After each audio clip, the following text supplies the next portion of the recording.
തൊഴിലുടമകൾ passport തടഞ്ഞു വച്ചതുകൊണ്ട് മാത്രം പ്രവാസികൾക്ക് നാട്ടിലോട്ട് വരാൻ പറ്റാത്ത തരത്തിലുള്ള ഒരുപാട് വാർത്തകൾ നമ്മൾ കേട്ടിട്ടുണ്ടല്ലേ.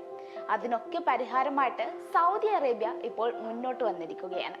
സൗദി അറേബ്യയിൽ പ്രവാസികളുടെ പാസ്പോർട്ട് തടഞ്ഞു വെക്കുന്ന സ്പോൺസർമാർക്ക് നിയമവിദഗ്ധരുടെ മുന്നറിയിപ്പ് വന്നിരിക്കുകയാണ്. പാസ്പോർട്ടുകൾ സൂക്ഷിക്കാൻ അതിന്റെ യഥാർത്ഥ ഉടമയ്ക്ക് മാത്രമാണ് അധികാരമെന്നും വിദേശികളുടെ പാസ്പോർട്ടുകൾ സൗദി തൊഴിലുടമകൾ കൈവശം വയ്ക്കുന്നത് ക്രിമിനൽ കുറ്റകൃത്യമാണെന്നും ഓർമ്മിപ്പിച്ചു.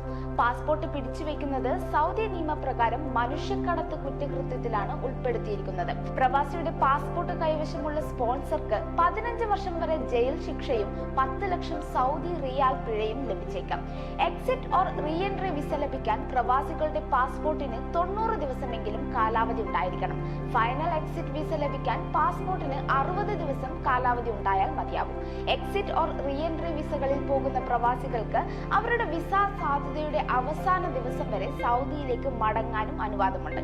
അതുകൊണ്ട് ഇത്തരം സാഹചര്യത്തിൽ പ്രയാസപ്പെടുന്നവരുണ്ടെങ്കിൽ എത്രയും പെട്ടെന്ന് തന്നെ അധികൃതരുമായി ബന്ധപ്പെടാൻ ശ്രമിക്കാം. ഇതുപോലുള്ള ഇൻഫോർമേറ്റീവ് വീഡിയോസിനായി പേജ് ഫോളോ ചെയ്യും.